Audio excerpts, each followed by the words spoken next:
Dando início, mais esta semana, ao nosso grupo Conexão Bíblica,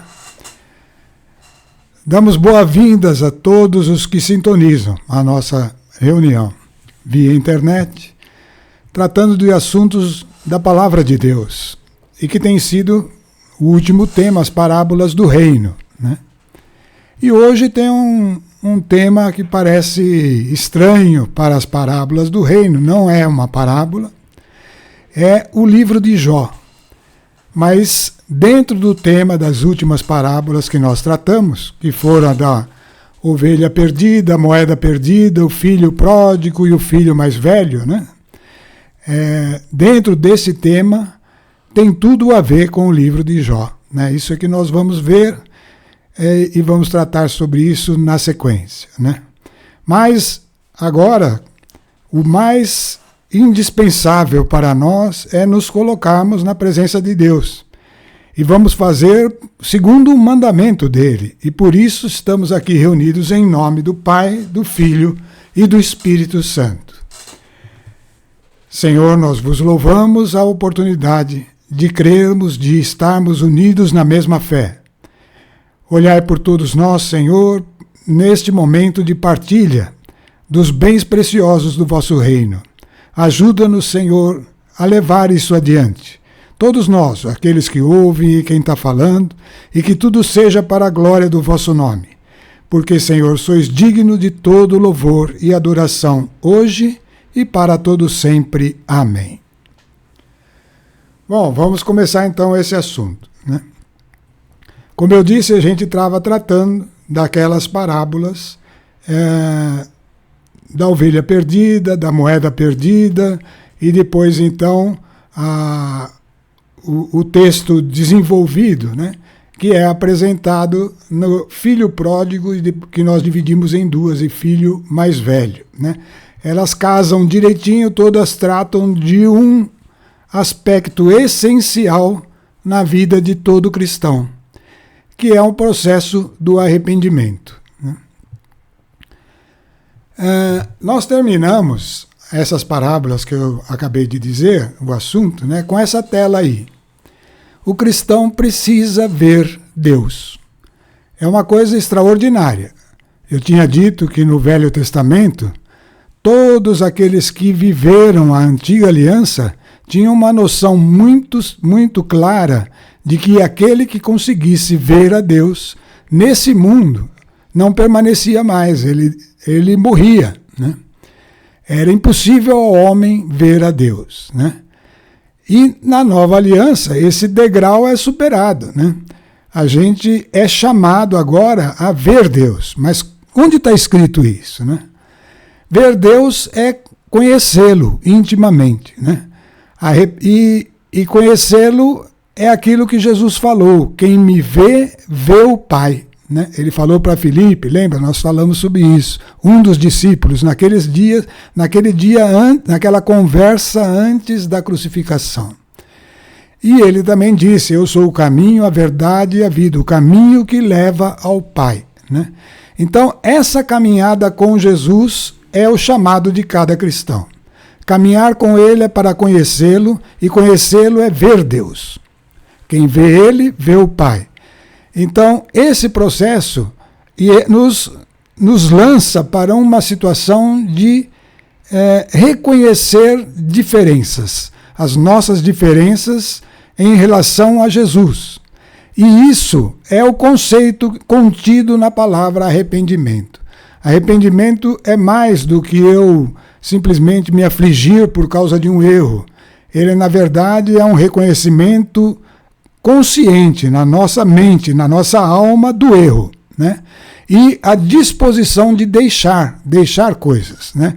Valores antigos que moldam o nosso modo antigo de ser e substituí-los por valores novos, que vão moldar a natureza nova, a natureza de Cristo em nós. Este é o plano de Deus.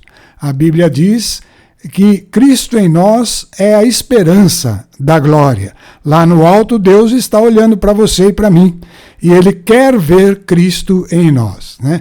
Então, deixar esses valores antigos é o que está contido na palavra arrependimento, né? Mas não é só se arrepender, é arrependei-vos e crede. Crede que você é capaz, por meio de Jesus Cristo, aquela oração em nome de Jesus, porque ela é respaldo para o mandamento dele, você, por meio dessa oração, é capaz de adquirir os novos valores e, portanto, ir sendo transformado e se tornando como Cristo. Então, esse processo de arrepender-se e crer é que consiste em seguir Jesus. Consiste em andar com ele, né? O livro de Jó é um livro que termina com essa frase aí. Eu tinha ouvido com os ouvidos. Antes eu tinha ouvido de ti com os ouvidos. É uma tradição bem antiga, né? Bem nos termos mais do princípio dos primeiros livros da Bíblia, né? Eu tinha ouvido de ti com os ouvidos, mas agora te veem os meus olhos, pelo que abomino a mim mesmo. Olha como ele usa a condição do arrependimento, abominar-se a si mesmo. Eu reconheço a falta em mim, pelo que abomino a mim mesmo e me arrependo no pó e na cinza. Então aí esses conceitos estão bem claros para nós, e é assim que a gente começa o estudo do livro de Jó, que nós vamos ver que tem tudo a ver com isso, né? O livro de Jó é um livro extremamente mal interpretado, né? E a gente sabe porque... eu vou até contar uma historinha para vocês aí, para todos que estão ouvindo, né? Nesse processo que a gente vai adquirindo, na medida que permanece em Jesus, e Jesus é o Verbo, e a palavra de Deus passa a ser importante para nós, e a gente começa a insistir com ela, a gente vai passando pela leitura de todos os livros da Bíblia e repassando, e tem muita coisa que a gente não consegue perceber o que seria o sentido que está por trás daquilo, né? Porque é um processo crescente, né? Quando Jesus disse que era necessário nascer de novo para ter ouvidos para ouvir, né? E olhos para ver, com o Espírito Santo que viria na sequência, né? Ele estava levantando essa questão. A gente passou a ter ouvidos para ouvir, mas isso é um processo crescente, que vai acontecendo. E muitas vezes eu tinha lido o livro de Jó. Muitas vezes é um livro que chama atenção, né? Tem muitos ensinamentos de sabedoria e muitos questionamentos que ficavam meio que no ar, né? Então, assim como outras partes da Bíblia, o que eu fazia, o que eu faço ainda, né? Deixava guardado ali num cantinho da minha memória, tá? Ali num lugar, pensando assim, na medida que eu for lendo mais, uma hora vem o entendimento. E esse entendimento do livro de Jó veio recentemente, né? E então é isso que eu vou partilhar, porque ele tem tudo a ver com aquelas parábolas. Vamos lá. Bom, primeiro a historinha inicial, que para nós também traz muita coisa importante, tá? Vamos ler essa historinha e a gente volta a comentar daqui a pouquinho. Então, Jó, o capítulo 1, o livro de Jó é um drama, tá? É um drama que aconteceu com ele, e após esse drama, ele recebe a visita dos amigos e começa um questionamento entre eles, com relação à ação de Deus na vida de Jó. Vamos ler o texto. Havia na terra de Uz um homem chamado Jó. Era homem íntegro e reto, que temia a Deus, e mantinha-se afastado do mal. Nasceram-lhe 7 filhos e 3 filhas. Possuía 7.000 ovelhas, 3.000 camelos, 500 juntas de boi, 500 jumentas e uma grande quantidade de escravos. Este homem era o mais rico dentre todos os habitantes do Oriente. Então, essa era a situação de Jó no início desse drama que vai se desenvolver, né? Agora vem a parte bastante estranha do livro, né? Que é esse início aí, e nós vamos tentar tirar algumas conclusões daí, né? Primeiro, está tratando de um encontro entre Deus e Satanás. E olha como é descrito no texto. Um dia em que os filhos de Deus se apresentaram diante do Senhor, ou seja, aquela corte lá no céu se compareceu diante do Todo-Poderoso, do Deus Todo-Poderoso, veio também Satanás entre eles. Então nós estamos vendo aí, Satanás, aquele que é o adversário, Satanás significa o adversário, veio entre eles. E o Senhor se dirigiu a ele e disse-lhe: de onde vens tu? Andei dando volta pelo mundo. Isso já é uma coisa interessante. Satanás, ele vai olhando a situação do mundo, né? Vendo tudo o que está acontecendo. Por que isso? Nós vamos entender. Disse Satanás, e passeando por ele. Então, ele passeia aqui por esse mundo. Tem interesses aqui. Senhor, disse-lhe, notastes aliás, desculpa, li errado aqui. Vamos voltar aqui. Então, Satanás estava aqui passeando pelo mundo. Aí, o Senhor disse-lhe, notastes meu servo Jó? Não há outro igual a ele na terra. Olha o elogio para Jó, hein? Isso ele estava falando naquele tempo, naquela época em que Jó vivia, que era um tempo da velha aliança, onde Deus se relacionava com o homem somente na descendência de Abraão, que era a nação de Israel, né? Então, não há outro igual a ele na terra. É um homem íntegro e reto, temente a Deus e que se mantém longe do mal. Mas Satanás respondeu ao Senhor, é em troco de nada que Jó teme a Deus? Não, cercastes qual uma muralha a sua pessoa, a sua casa e todos os seus bens. Então é uma pergunta que ele faz. Não cercastes qual uma muralha a sua pessoa, a sua casa e todos os seus bens? Abençoaste tudo quanto ele fez, e seus rebanhos cobriram toda a região. Mas estende a tua mão e toca em tudo aquilo que ele possui. Juro-te que te amaldiçoará na tua face. Pois bem, respondeu o Senhor, tudo o que ele possui está em teu poder, mas não estendas a mão contra a sua pessoa. Então aqui termina a primeira parte desse encontro. Antes de comentar qualquer coisa, vamos para a segunda parte. Bom, o que aconteceu aí?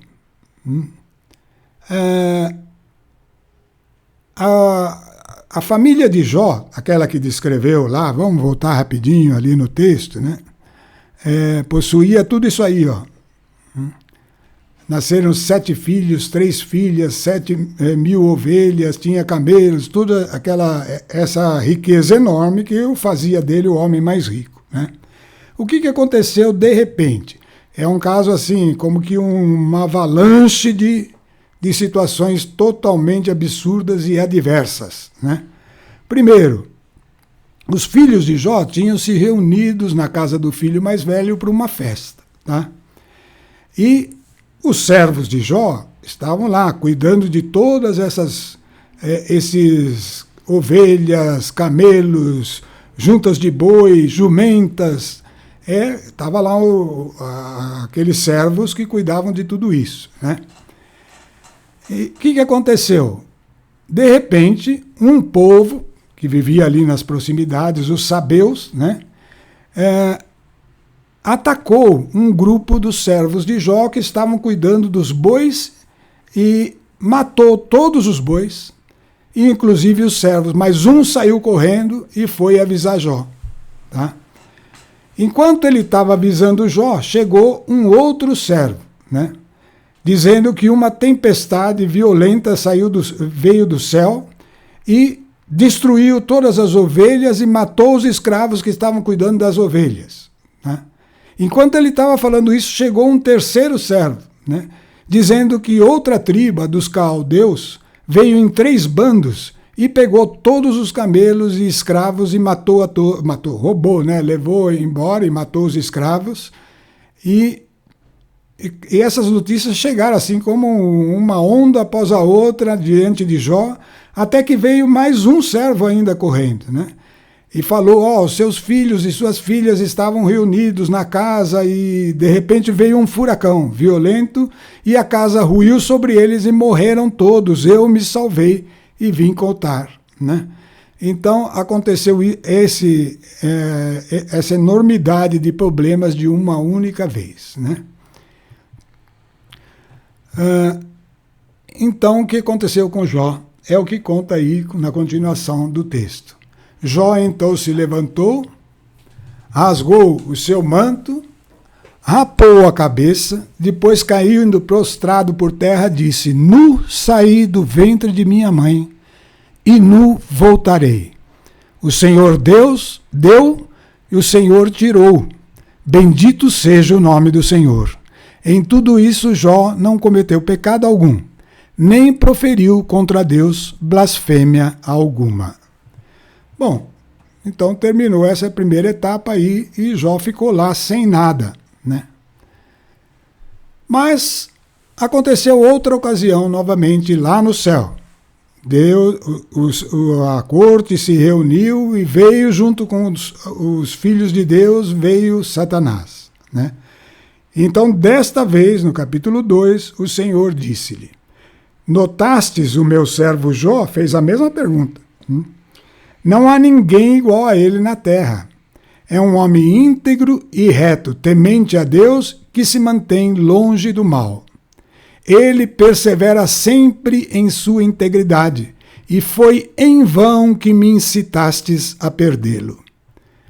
Aí Satanás respondeu: Pele por pele, respondeu Satanás.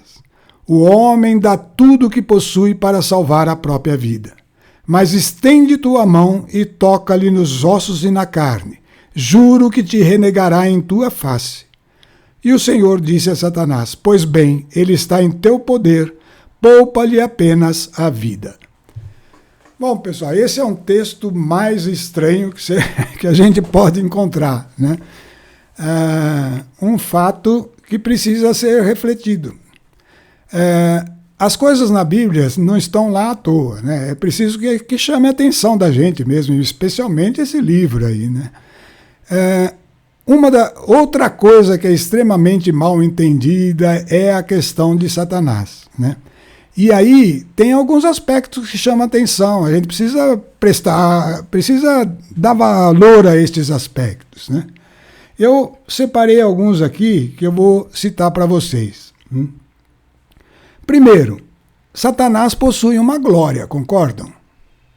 Glória é algo que está contido naquele que vai se aproximando de Deus, né? Deus é a glória plena, né? E para chegar diante de Deus, precisa ter uma glória, né? É aquilo que acontecia, o homem chegando diante de Deus caía morto, né? Então, Satanás possui uma glória. Esse evento aí, será que ele é uma parábola? Na verdade, a Bíblia deixa claro que não, né? É um fato, tem o nome das pessoas, tem as pessoas envolvidas. Então, não é uma parábola, é algo que aconteceu e foi registrado, né?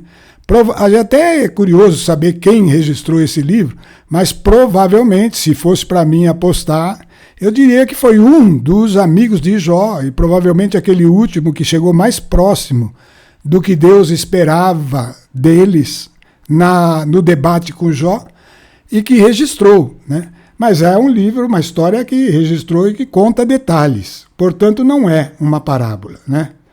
O desafio de Satanás a Deus, né, na verdade foi induzido por Deus mesmo, vocês concordam?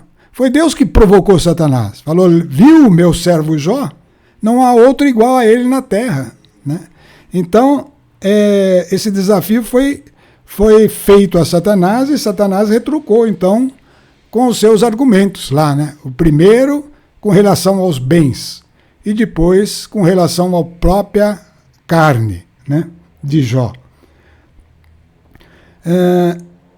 Que é esse desafio, né? o desafio de Satanás, induzido por Deus, revela um confronto. Existe um confronto entre Deus e Satanás, né? Por isso que Satanás significa o adversário. Adversário de quem? De Deus, né? Mas ele tem algumas limitações. Algumas não, enormes limitações. Vamos entender aí. Esse confronto, então, que fica determinado, ele existe desde quando?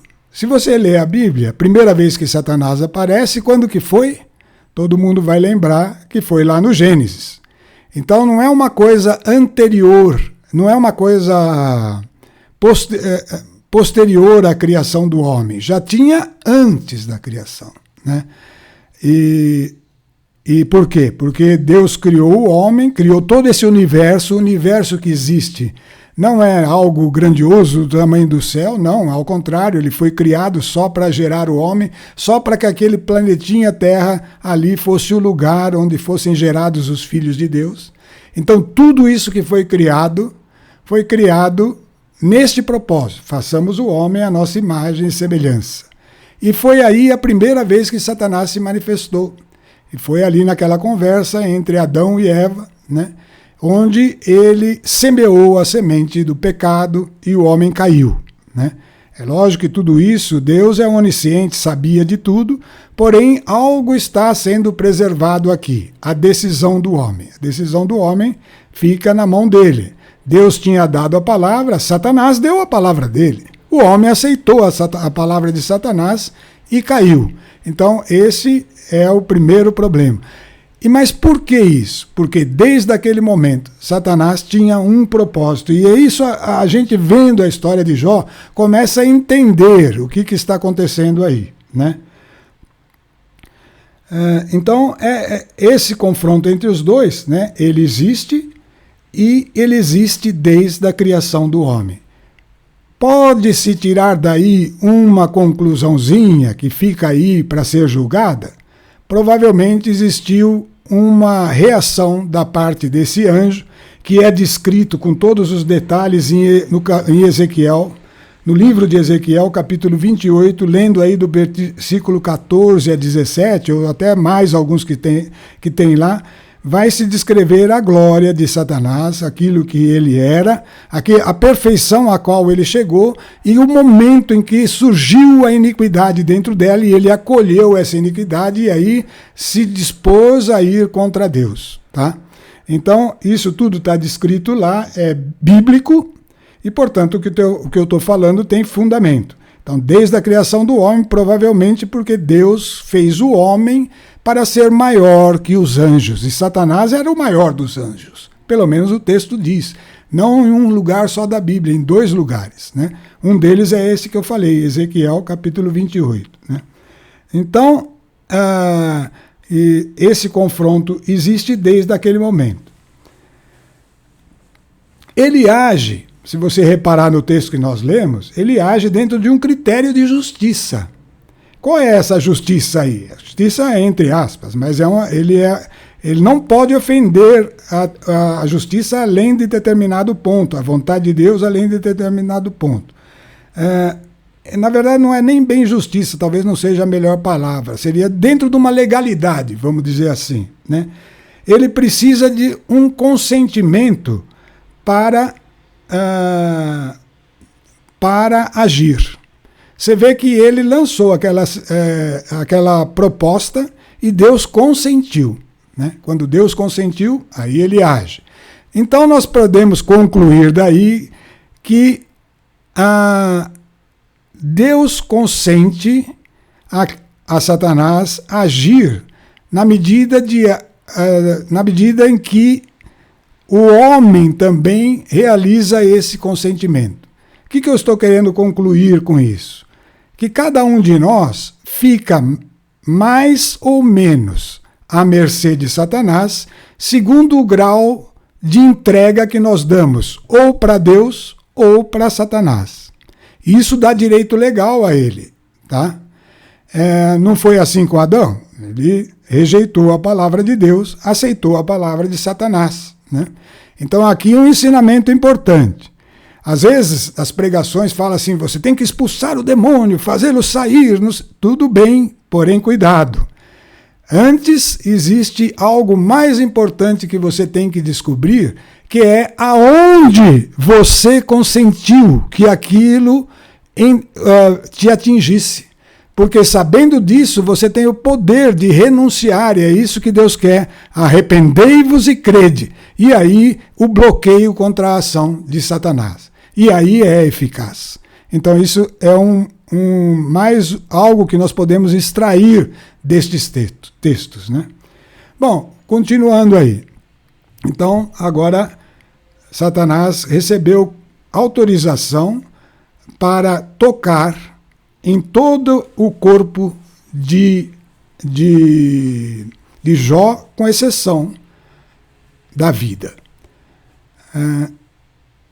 Se vocês verem, existia uma muralha, né?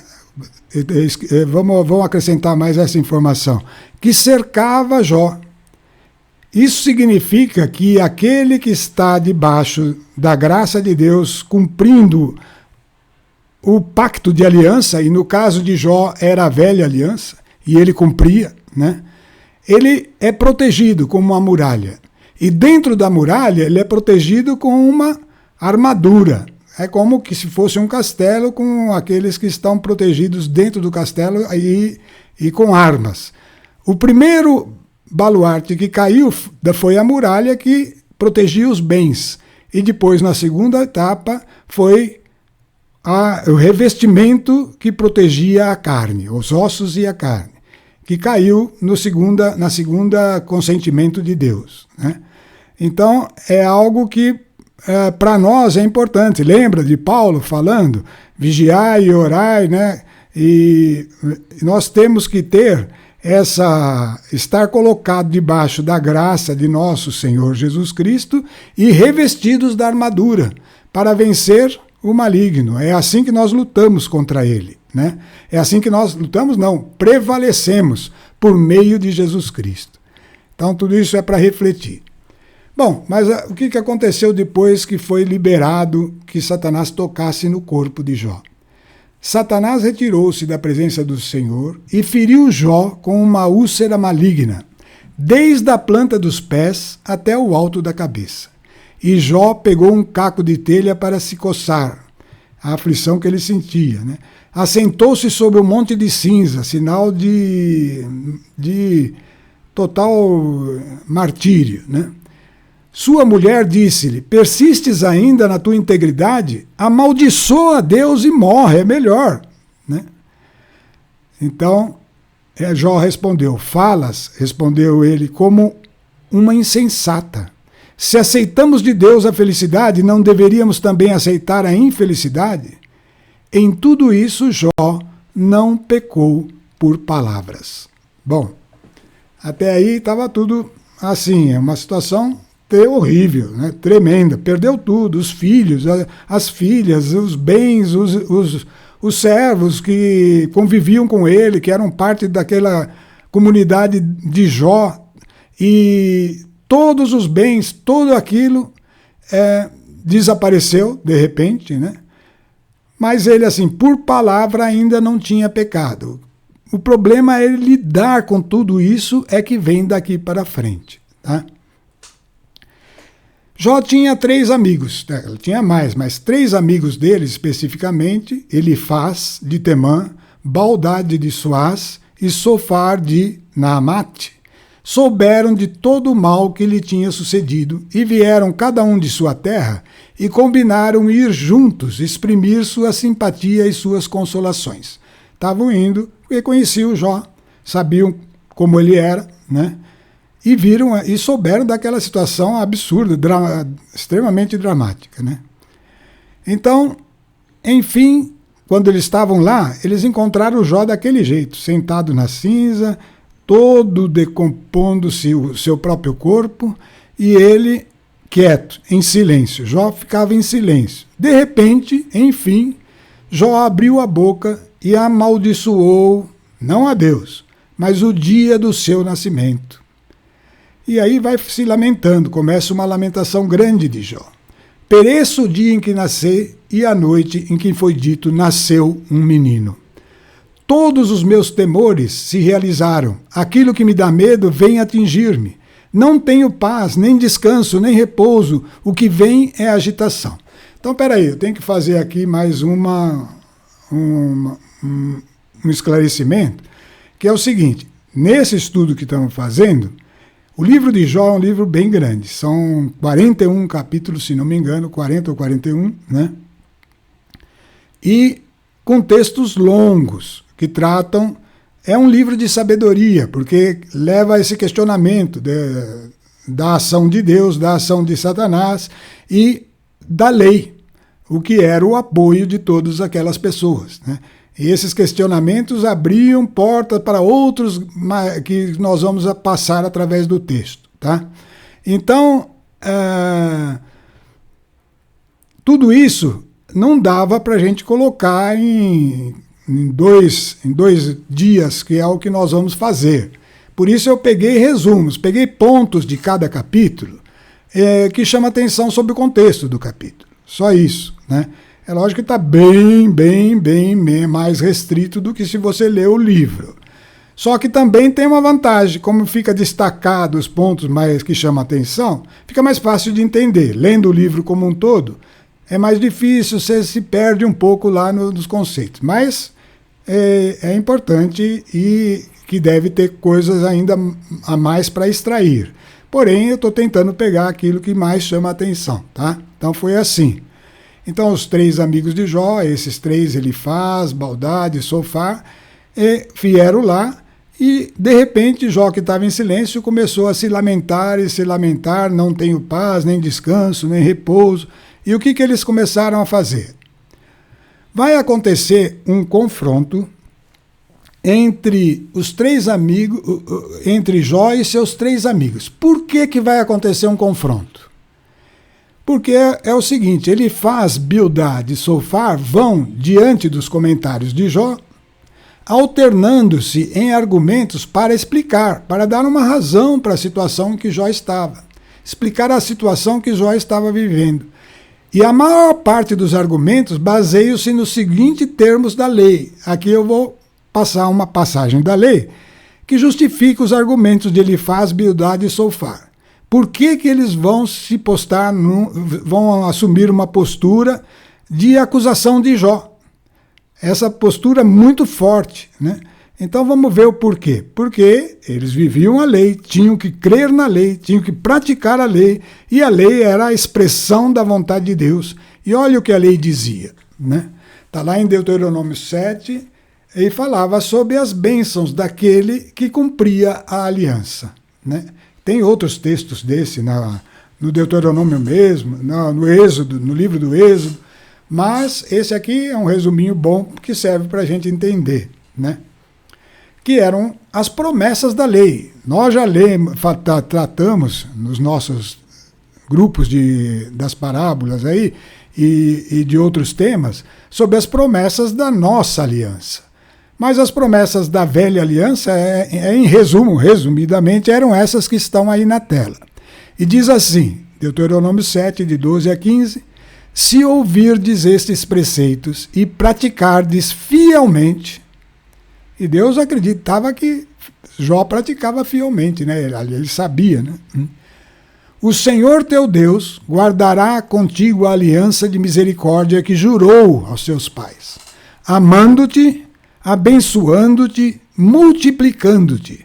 Abençoará o fruto do teu ventre, ó os filhos, e o fruto do teu solo, ó as lavouras, o teu trigo, o teu vinho, o teu óleo, as crias de tuas vacas, olha os rebanhos, de tuas ovelhas, na terra que jurou a teus pais dar-te. Serás bendito mais que todos os povos. Não haverá no meio de ti quem seja estéril, macho ou fêmea. Então, multiplicação abundante. Tanto entre homens como entre animais. Ninguém vai ser estéril. O Senhor apartará de ti toda enfermidade, nenhuma enfermidade. Não permitirá que te toques nenhuma daquelas funestas epidemias do Egito, que conhecestes quando foram libertos do Egito. Mas ferirá com ela todos os que te odeiam. Então, essas eram as bênçãos da lei, tá? E Jó estava muito tranquilo dentro destas bênçãos, porque elas tinham se cumprido plenamente na vida de Jó. Ou seja, conclusão, Jó cumpria completamente os preceitos e praticava fielmente o que o Senhor Deus oferecera como aliança de misericórdia aos pais e à geração de Israel, né? Então isso era a situação.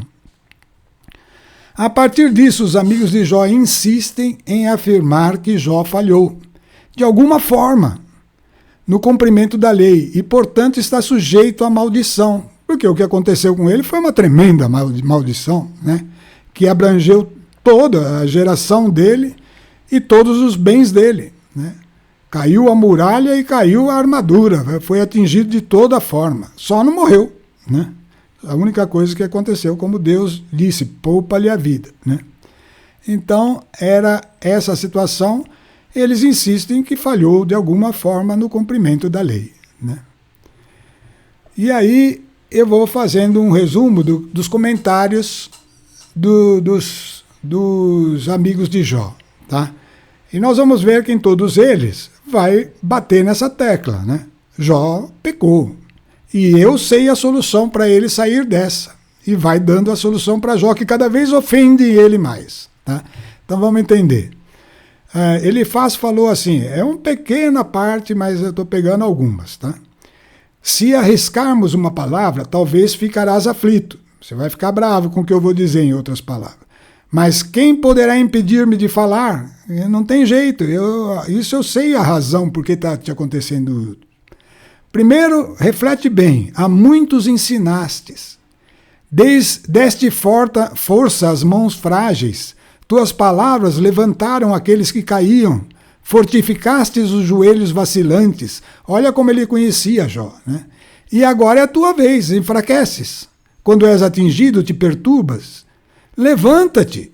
Qual o inocente que pereceu? Ou quando foram destruídos os justos?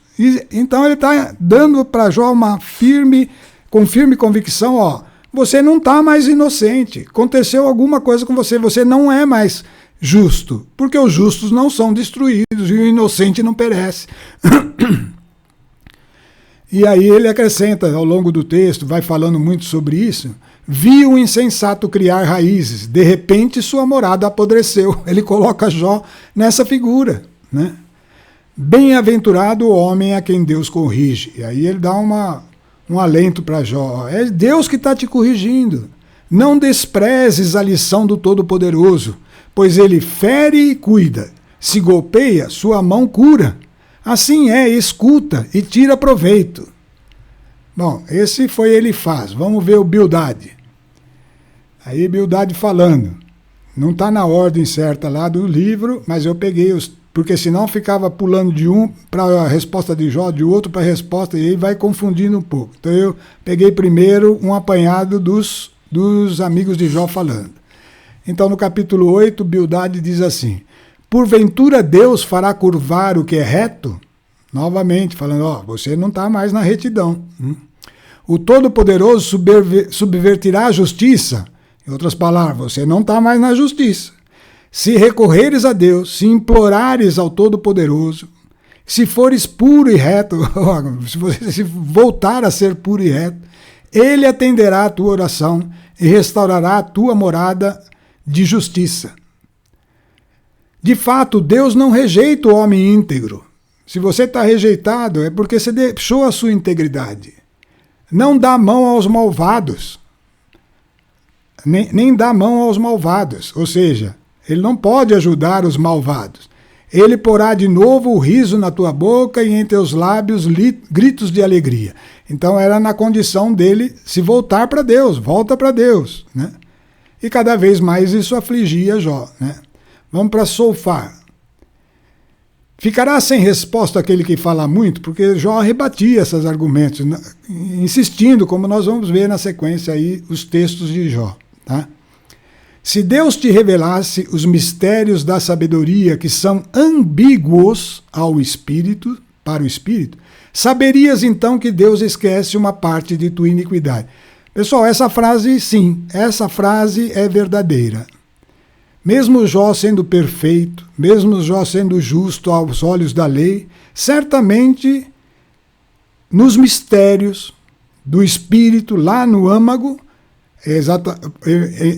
Deus provavelmente descobriria alguma coisa que revelaria a iniquidade ainda no homem. Essa frase é verdade. O problema do erro do Sofar é o que ele fala em seguida. Diz assim: se voltares teu coração para Deus e para ele estenderes os braços, se afastares a tua mão do mal e não abrigares a iniquidade debaixo da tua tenda, então poderás erguer a fronte sem mancha, serás estável sem nenhum temor. Novamente jogou Jó numa condenação, dizendo, você entregou suas mãos ao mal, abrigou a iniquidade debaixo de sua tenda e, portanto, não tem como erguer a fronte. Essa mancha te destrói, né? E, portanto, você vai estar sujeito ao temor e ao sofrimento. Então, era essa acusação que estava implícita nos conselhos dos amigos. Por quê? Porque eles falaram, Deus falou aquilo lá, aquelas promessas. Se elas não estão acontecendo, é porque Jó pecou, né? Bom, vamos ver como é que Jó respondia a todas essas questões, tá? Você vê que é empolgante esse livro, né? Nós vamos pegando coisas aí bem estranhas e as conclusões são importantíssimas para o cristão, né? Então vamos lá. Se pudessem pesar minha aflição e pôr na balança, com ela o meu infortúnio, põe junto. Ela seria mais pesada que a areia do mar. Eis porque minhas palavras são desvairadas. Ensinai-me e me calarei. Mostrai-me em que falhei. Voltai atrás e não sejais injustos. Vinde, estou inocente nessa questão. Haverá iniquidade em minha língua? Meu paladar não sabe discernir o mal? Hoje apenas me deito, digo, quando chegará o dia, porque não consigo ficar no repouso. Logo que me levanto, quando chegará a noite, porque eu não consigo fazer obra alguma, né? Então essa era a situação do Jó, de aflição e de dor. Mas ele não via onde que ele falhou, não tem, né? E ele continua, sim, bem sei que é assim. Como poderia o homem ter razão diante de Deus? Eu sei que vocês estão achando que eu estou me colocando diante de Deus como que acusando Deus. E sei que não há homem que pode ter razão diante de Deus. Ele não é humano, como eu, a quem eu possa responder, com quem eu possa comparecer na justiça, pois não há entre nós um árbitro. Olha o que Jó falou, pessoal. Ele, nessa condição de aflição, ele clamou por um árbitro, alguém que tivesse entre ele e Deus. E ele disse assim, um árbitro que põe a sua mão sobre nós dois, ou seja, sobre o ombro de Deus e o ombro de Jó. Que Deus retire o chicote de cima de mim para pôr um termo aos meus medonhos terrores. Então eu falarei sem medo, pois estou só comigo mesmo. Sabe o que Jó invocou? O árbitro. Quem é ele? Jesus. Jesus é esse que veio para colocar a mão no seu ombro e no ombro de Deus, no meu ombro e no ombro de Deus, nos unir os dois. Mesmo com nós pecadores, mesmo com nós cheios de falhas, porque ele pagou o preço. Isso aqui é tremendo. Não dá para a gente explicar sem que você tenha tido uma revelação pelo Espírito e veja aquilo que o livro de Jó já trazia. Ele pediu isso, ele orou para que Jesus viesse. Então é esse um primeiro passo. Vamos em frente. Aí Jó continua.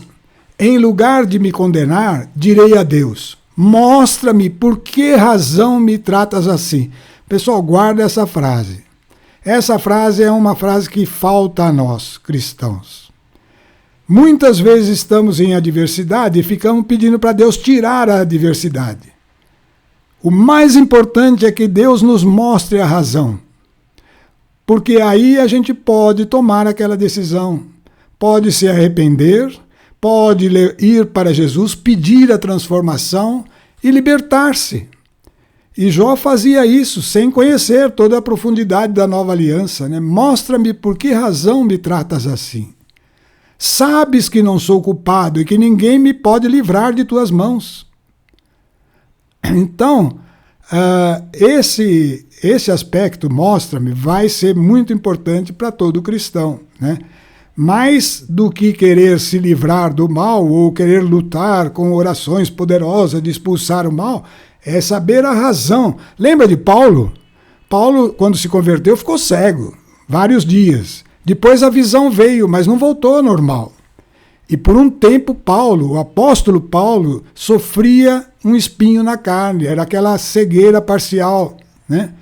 Aquilo que aparecia uma inflamação nos olhos dele, e isso ia acontecendo até que ele 3 vezes orou para que fosse removido, mas Deus falava, minha graça te basta. Até o momento em que ele entendeu o porquê. Ele viu que o orgulho que ele tinha do conhecimento, da sabedoria das coisas do Velho Testamento, contaminavam ele, e ele aprendeu a tornar-se pequeno e ser forte na sua pequenez. E a partir daí, removeu o mal. Então mostra-me por que razão me tratas assim, para que eu me arrependa. Assim como Paulo se arrependeu daquele orgulho que existia dentro dele, né? Então, ensinamentos fundamentais aqui no livro de Jó, tá? E continuando, sois gente muito hábil. Ele estava falando para os amigos dele. Convosco morrerá a sabedoria. Né? Eles estavam falando com base naquele texto, né? da aliança, nos vários textos. Né? Eu tenho também o espírito como o vosso. Não vos sou inferior. Eu sou igual a vocês. Né? Aquilo que sabeis, eu também sei. Pois não vos sou inferior em nada. Mas é com o Todo-Poderoso que eu desejaria falar. É com Deus que eu desejaria discutir. Olha a que ponto estava chegando Jó. Eu quero falar com Deus. E aí ele clama para Deus. Poupai-me apenas 2 coisas, ó Deus. Não me esconderei da tua face. Afasta de mim a tua mão. Põe um termo ao medo dos teus terrores. Chama por mim e eu te responderei. Ou então eu falarei e tu me terás a réplica. Quantas faltas e pecados cometi eu? Então fica essa pergunta de Jó. Né? Lá no fim vai responder, viu, pessoal? Vamos lá. Continuando ainda Jó falando, aí no capítulo 14. Olha a outra profecia que Jó faz naquele drama do desespero que ele vivia. Para a árvore, a esperança. Olha que figura que ele vai usar. Para a árvore, a esperança. Cortada, pode renascer, e os seus ramos brotam. Quanto ao homem, morre, fica inerte, o mortal expira. Olha um fato que naquela época ainda existia. Na lei, muitos não era claro a ressurreição. Né? Para eles era essa vida. As graças de Deus eram para a existência. Era vida longa, era muitos filhos, era saúde, tudo aquilo que Jó tinha. Mas acabava um dia. E o que é feito dele? Quem me dera, aí ele começa a invocar, quem me dera que me escondesses na região dos mortos, ao abrigo, até que tua cólera tivesse passado, e me fixasses um limite em que se lembrasses de mim. Jó clamou, além de pedir o árbitro, além de pedir o Cristo que viesse, ele clamou pela ressurreição. Olha só que coisa interessante que vai surgindo para nós. Mas aí continuando os amigos de Jó. Porque com base nesses argumentos de Jó, que eram também pesados, embora os dos amigos dele também eram incisivos contra Jó, né? Mas com base nesses argumentos de Jó, eles continuam a chamar a atenção de Jó. Acabarás destruindo a piedade, essa busca de Deus. Reduzes a nada o respeito devido a Deus. É a tua iniquidade que inspira teus discursos e adotas a linguagem de impostores. E aí ele fala para Jó, ouve-me, vou instruir-te, pois a raça dos ímpios é estéril, e um fogo devorará a tenda dos corruptos. Quem concebe o mal gera infelicidade, e o engano que amadurece em seu seio. É o engano que amadurece em seu seio. Você vê quando cada vez mais Jó ficava contundido, machucado com essas frases, né? Bildade veio também acrescentando: não tem descendente nem posteridade. Isso era o que estava acontecendo com Jó. Toda a família dele tinha perecido. Em sua tribo, nem posteridade em sua tribo, nem sobrevivente algum em sua morada. Exatamente o que aconteceu com ele, com exceção da esposa, né? Eis o que acontece com as tendas dos ímpios, os lugares habitados pelo homem que não conhece Deus. E Sofar vai acrescentar: não sabes bem que em todos os tempos, desde que o homem foi posto na terra, o triunfo dos ímpios é breve e a alegria do perverso dura um instante? Estavam colocando Jó nesta condição, né? Os céus revelarão sua culpa e a terra se levantará contra ele. Uma torrente arrastará sua casa, será levada no dia da cólera divina. Tal é a sorte que Deus reserva ao ímpio. Tal é a herança que Deus lhe destina. Então todos esses argumentos pesavam contra Jó. Mas ele vai falar uma outra frase importantíssima, né? Jó responde: eu também poderia falar como vós se estivesseis no meu lugar. Eu também ia usar talvez esses argumentos, né? Arranjaria discursos a vosso respeito, sacudiria a cabeça contra vós, porque a Jó até percebeu que eles tinham uma certa razão, porque estava acontecendo com ele algo inusitado, dentro daquele aliança que eles viviam, né? Mas Deus me extenuou, estou aniquilado. Entretanto, não há violência em minhas mãos, a minha oração é pura. Terra, não cubras o meu sangue. Na lei, pessoal, era mandado cobrir o sangue do animal que você matava. Porque o sangue é um tipo da vida, é uma figura, e na velha aliança as figuras, elas são importantes. Elas representam algo que ia se cumprir na nova aliança, né? Então, o sangue seria derramado em nosso favor, né?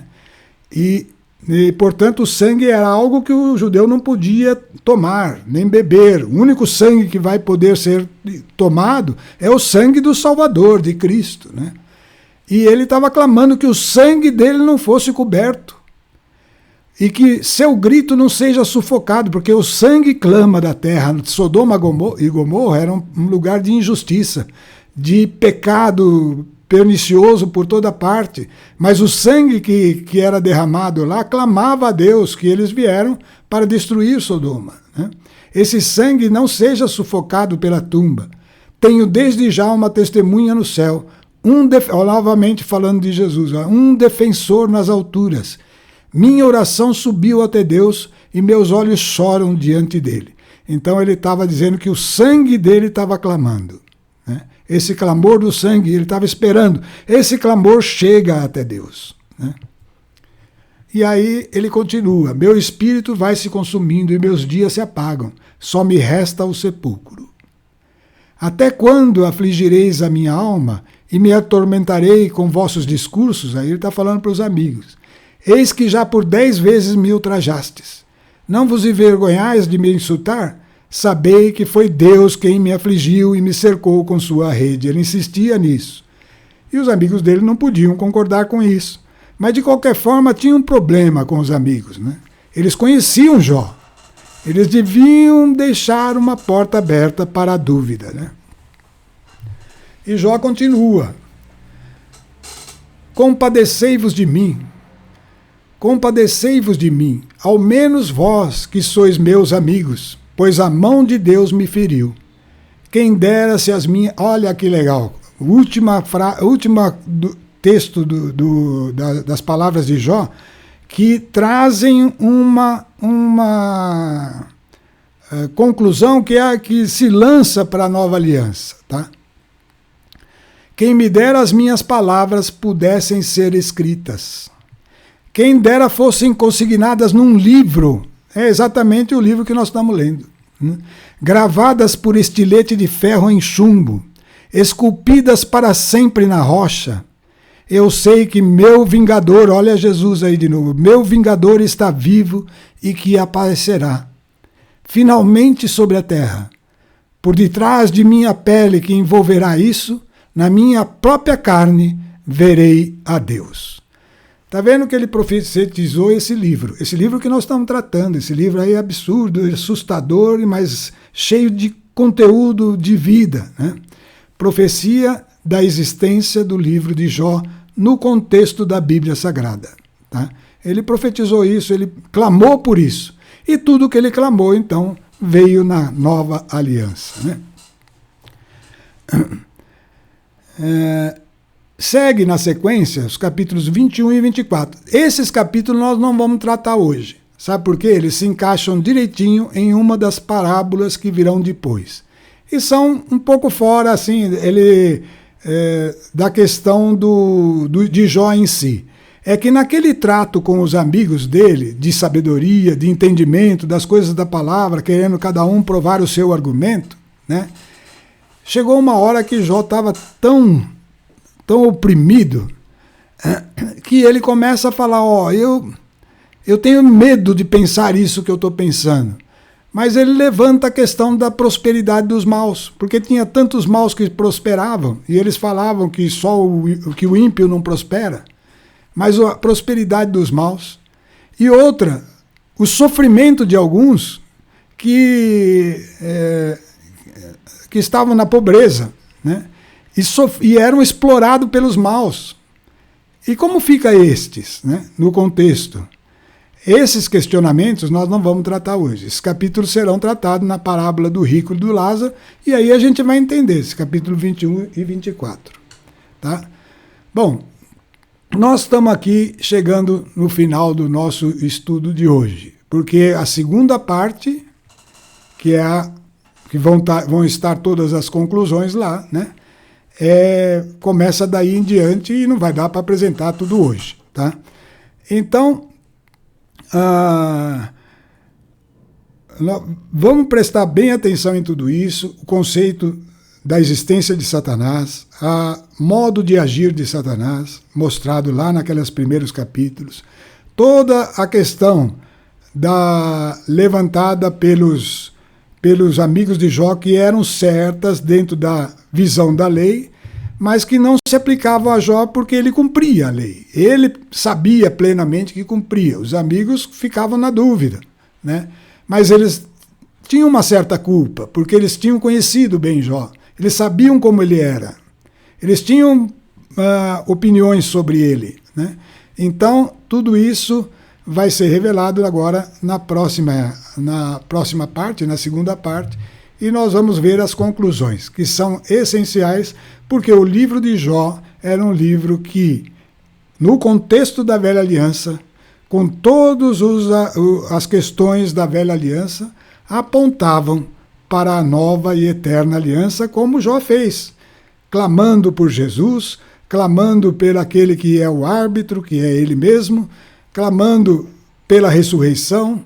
Então, todos esses aspectos vão se confirmar e nós vamos entender totalmente o que Deus espera de nós, na nossa aliança, mediante o que aconteceu com Jó nos últimos momentos, né? Naquele instante em que ele foi levado a ver a Deus. Então, tudo isso, aqui a gente encerra o nosso assunto de hoje e, novamente, nos colocando na presença de Deus. Senhor Deus Todo-Poderoso, este livro, Senhor, traz para nós tantas coisas impactantes, tantas coisas, Senhor, que falam de questões fundamentais da nossa fé.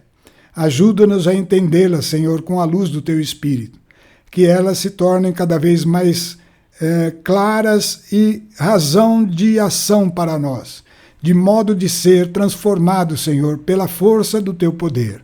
Que isso se cumpra em nossa vida, ó Deus, para que possamos viver nessa nossa aliança a condição de fiéis cumpridores dessa lei nova e que possamos vivê-la, Senhor, porque ela é fonte de vida eterna. Isso vos pedimos na graça, sim, de nosso Senhor Jesus Cristo, aquele que põe a mão no nosso ombro e no ombro do Pai e que nos une a Ele pela força do seu Espírito Santo. Amém.